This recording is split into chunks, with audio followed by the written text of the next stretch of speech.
Welcome back to the channel, everyone. This is episode 4 of the Mount Fuji in Springtime with Cherry Blossoms painting project. Alright, so where we left off was working on the mountain itself. What I'm probably going to do is going to add a little bit of a green wash to some of those lower hills, and a little bit more of a blue wash to the nearer hills, just to give it a little bit more of that hazy, faraway, faded effect. And we'll continue from there.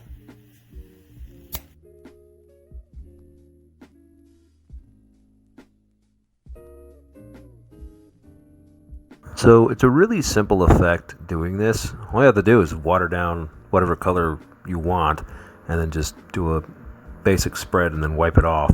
It'll leave enough of the paint behind that you don't have to worry about it not sticking, but it won't overpower the colors that are underneath. Just shade them a little bit.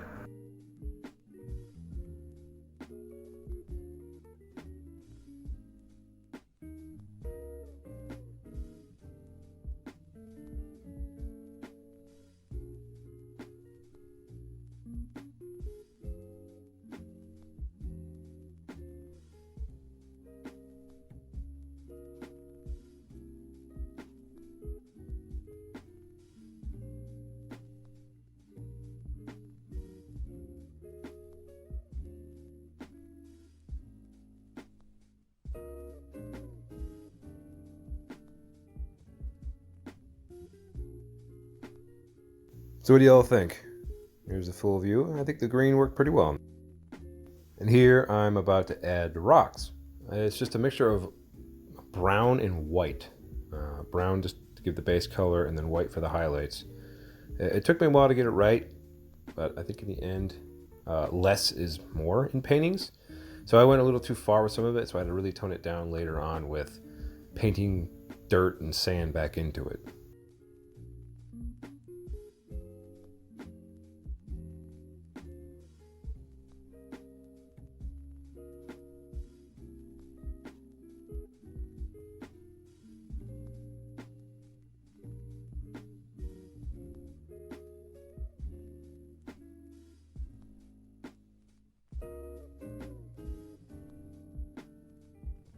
I think one of the hardest things for me to deal with in this painting was perspective, because things are distant and then they're getting closer and closer and closer and closer, and it's harder to, well, for me to try to cram as much detail into those faraway places. But in the end, I think if you just suggest something's there, it works better. You know, because the mind makes up the rest of it, and it's like, well, it's like a lot of like comic art, because I used to do that. I don't draw every single tiny detail of someone's eye or their face or something. I just give the suggestion of something being there, and your eye makes up the rest of it. It's the same thing with like painting, except you can be a lot more, well, you can use a lot more color with it. I mean, well, you can still do the same thing with comic books, but in this case, it's all color.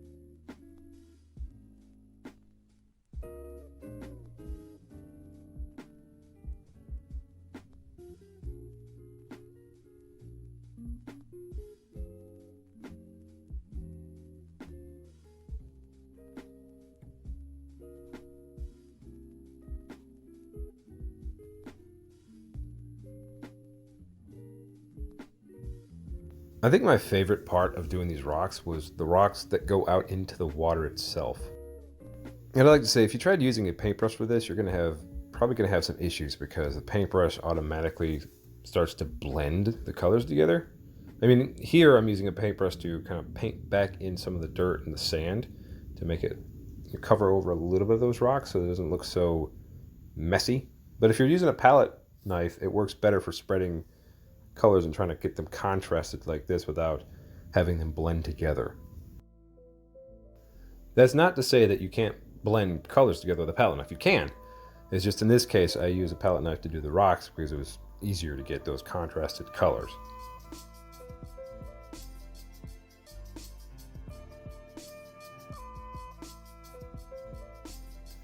And during the course of this painting, I realized one of my greatest pitfalls is that I do too much in a certain way and then forget about other parts that need to be in there first, like a foundation color, like this ground.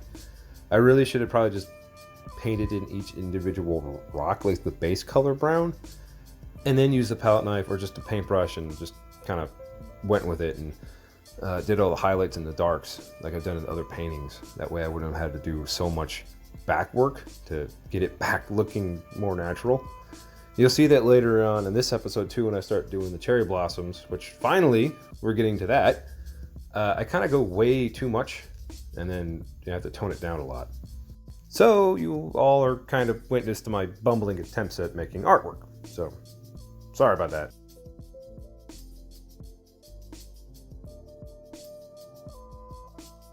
This particular technique though I got from watching a Kevin Hill video where he was doing rocks and shorelines with this brown-white mix.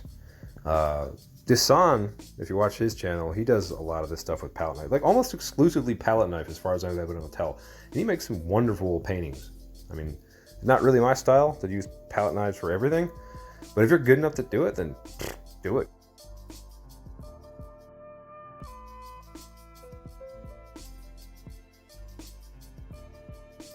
And like I said in a lot of my videos, this is all trial and error. I'm an amateur. I'm experimenting. I think I've said that in every video, but I'm experimenting, learning literally as I go, because I've never painted something this big before, and I'm still learning to do proper perspective and color blendings and try to make it look more realistic. I mean, I have the image in my head. I know how to do it because, I mean, I've been doing artwork for years. I just never really painted before, and I never had a YouTube channel, but it's a learning process.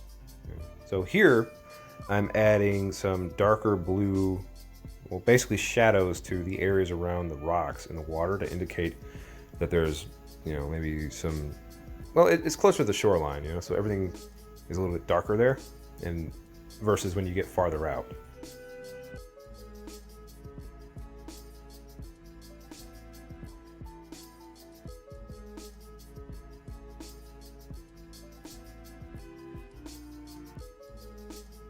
Though I do have to say, no matter what part of this painting I'm working on, I still say that the rocks are probably my favorite part out of all of it. And here we are, have more and more bumbling, where I'm adding more of that lighter brown, beige color. I think it's like a beigeish color to indicate like sand or rocks or whatever. Because I realized that the green was just too strong. It was kind of coming up onto the rocky little shore area, so I needed to add a little bit more of this there. See, again, like I said, it's a learning process, so I go back over, fix things I messed up or didn't think about. Yeah. The mountain's a good example of that, because I'm not sure how many times I went over that again. I think it was 4 times, and I'm probably still not done messing with it. I might add some more hills to the background again, just closer to the green hills that are farthest away from the viewer, but we'll get to that later.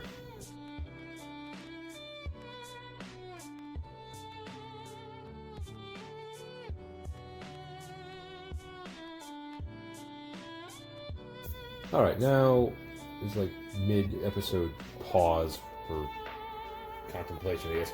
I have to figure out where I gotta go from here. I just messed with the rocks, add a little bit more sand, a little bit more dirt in there, or reduce some of the rocks down a little bit just so it didn't look so busy. So like I said, I have to figure out where to go from here. I think I need to work on the grassy areas, like little plain areas, give them a little bit more detail. I think I might want to add maybe a little house over here, maybe 2 people walking down this way. The cherry blossoms maybe all over here, maybe have a little house. They're obviously going to be over there. There's going to be a big old tree coming up here, and the branches coming in. The branches coming in from that side. But the question is, where do I continue this?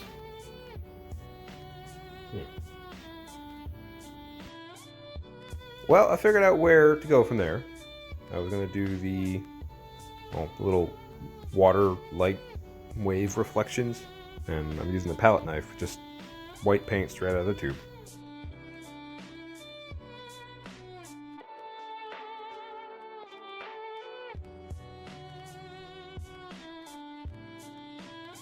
Now you can do this with a paintbrush, but I find the palette knife works a little bit better for not blending the paint into the background color, or because canvas is porous and it has little like indents all over it because of how it's made. If you use a palette knife, it just kind of stays right on the top of wherever you put it, and you can get these straighter, streakier lines than just using a paintbrush, which again works, but I'd rather just use a palette knife for this.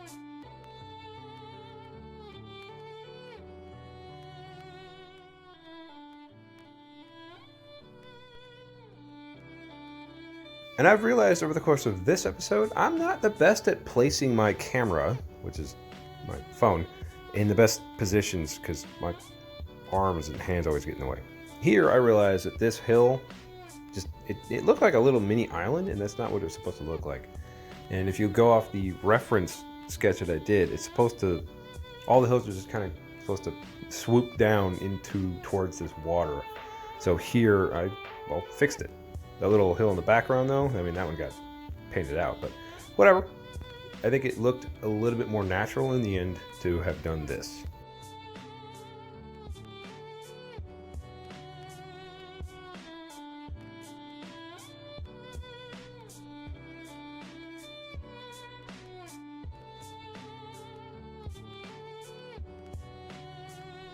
I think I'll take the time here to mention that I do have a Patreon page and DeviantArt. Well, DeviantArt I've had for a year. Patreon is relatively new. I really need to update them with photos of, scans and photos of all the paintings I've done and references to like the videos on YouTube here. But yeah, I have them. I just need to really update them. So I guess stand by for that. Oh yeah, and finally, we're coming to do the cherry blossoms. I'm just starting off with this apple red color. Yeah, it's like red apple. And just mixing it with white to give the different shades of this pink color. I'm just using the little kitty brush I've had in most of my other videos and just doing a little dab on of color. It really works well if you're trying to do like this random blend towards like highlighted colors from dark to light, especially if you just kind of push the brush into your palette and then just kind of spin it. It spreads the bristles out a little bit more, and then you can just do a little bit more of this random color spread. Plus, since it's a little kitty brush and I have like 10 of those things, I'm not worried about it getting messed up. I mean, they're not like my nicer ones that are not supposed to get messed up. They're literally meant just for kids to go splash paint on a piece of paper or a canvas and play around with it. I just use it for this.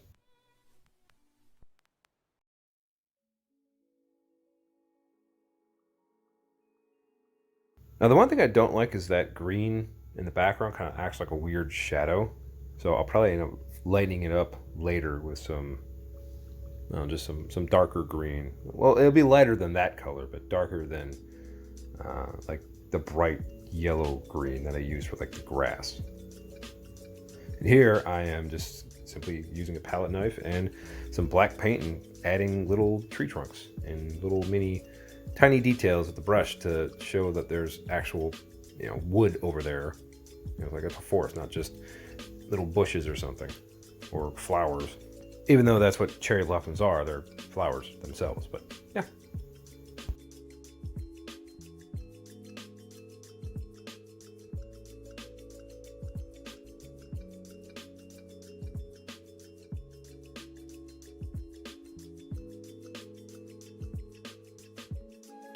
And here is the beginning of me going too far with the reds and pinks and just kind of overdoing it.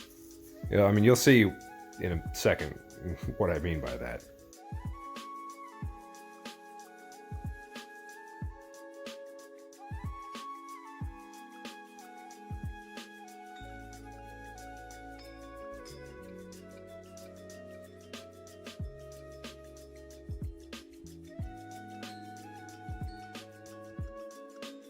Now, for these cherry blossom trees, the original color I started with was like a crimson red, and then I just used the normal red apple as the highlight from that.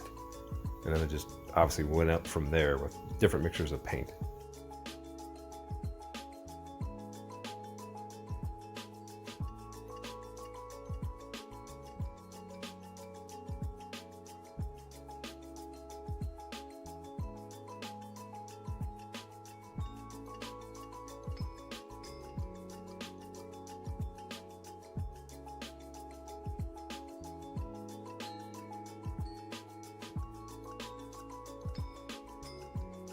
I should have added more, well, shape to these things. Made it look more like they were individual trees, not just a big clump of reds and pinks and whites. I fixed that later, like I said before, but right now it just kind of looks splotchy.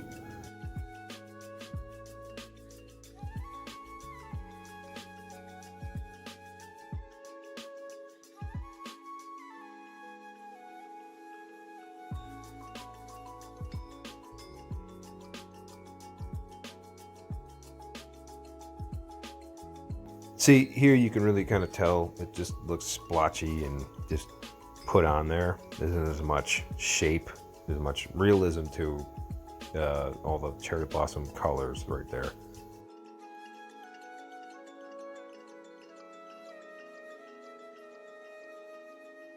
I did try adding highlights to kind of give it a little bit more shape, but in the end it was better to just fix it. You'll see that in a minute. Also, like I said before, I'm really not the best at placing my camera, and this is probably the worst I've ever placed the camera while I was recording one of my paintings. It's directly there, my hand's in the way. And here is the fix for all that splotchy, overly done cherry blossom colors. I brought some of that dark blackish green in to try to give a little bit more contrast and to give a proper background to build the greens back onto.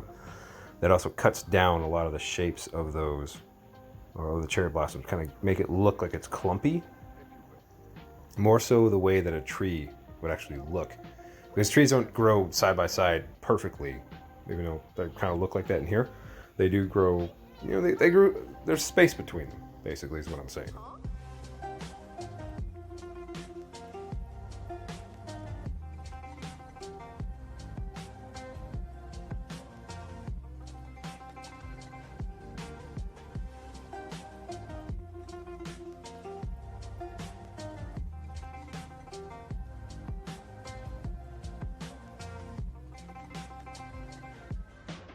And here, just going back in with a little bit of those pinks just to bring them back to the forefront so they're not just kind of completely...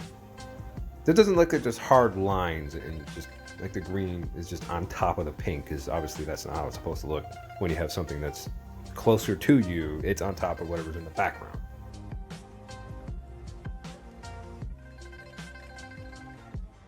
And here I realize I really should have just drawn or painted in the trees before I even started doing the cherry blossoms, because then you wouldn't have to worry so much about doing this part later, and I have a little bit more of a guide to go off of to get the proper shape of the trees, just like I'd done in the painting panel project with the 12 panels. I should have just followed that method. You do the ground, then you do the tree trunk and the branches itself, and then you do the leaves. I did a big goof and didn't do that here until, well, when you get to the left side of the painting is when I actually started doing that properly. And I think it looked a little bit better, especially seeing as how it got closer. Like here, finally, I started doing it the right way, or better way, and I think it turned out a little bit better, and it didn't look so like I just threw the tree trunks and the branches in after the fact. And what I'm using here, it's not black, it's like this, or a really darkened brown color. I didn't want it to be full on black, because then it looks too unnatural. But if you have like not a fully black color in there, it looks a little bit better.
Now, right here, I'm not sure where the clip went that showed me doing those pinks.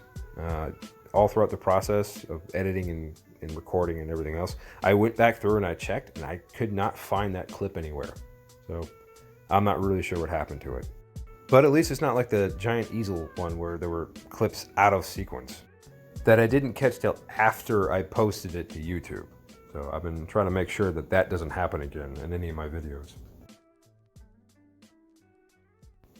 Here, adding a little bit more of little branches coming out. Again, I mean, at least this time I did the tree trunks and everything beforehand.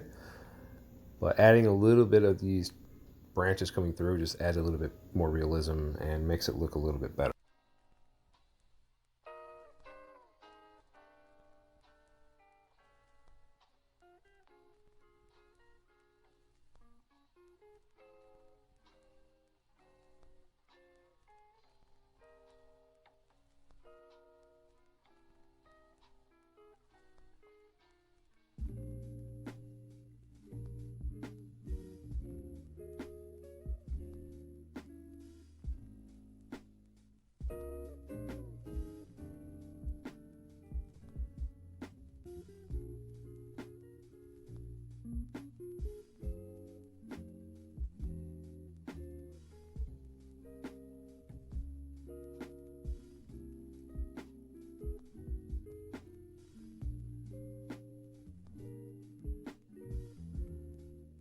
Here, I'm about to do the shadows underneath the trees because it just looked too bright underneath, like, and behind, like there was sunlight going through, which is not supposed to be. It's supposed to be the forest over there. Here we are, end of the episode. So far, it's going pretty well, I think. It's not exactly accurate to the sketch I originally drew, but I mean, in the end, I mean, paintings and seeing where you go with it's kind of the fun part. But what I need to do is I still need to work on some of the colors, a little bit more of the green in the background, which, you know, obviously I already talked about that. I got to work in the foreground, add some grass details of that, and a tree on the left-hand side here, and then just branches coming in from the right-hand side, and do a lot more cherry blossoms, but this time do them with actual detail, not just these splotchy colors that suggest that there's something there. So, appreciate you all watching. Subscribe, leave a like, comment, all that. Helps me out, helps keep the wife happy, because, again, every single one of these things is for her. Hope you enjoy. See you in the next video. Bye!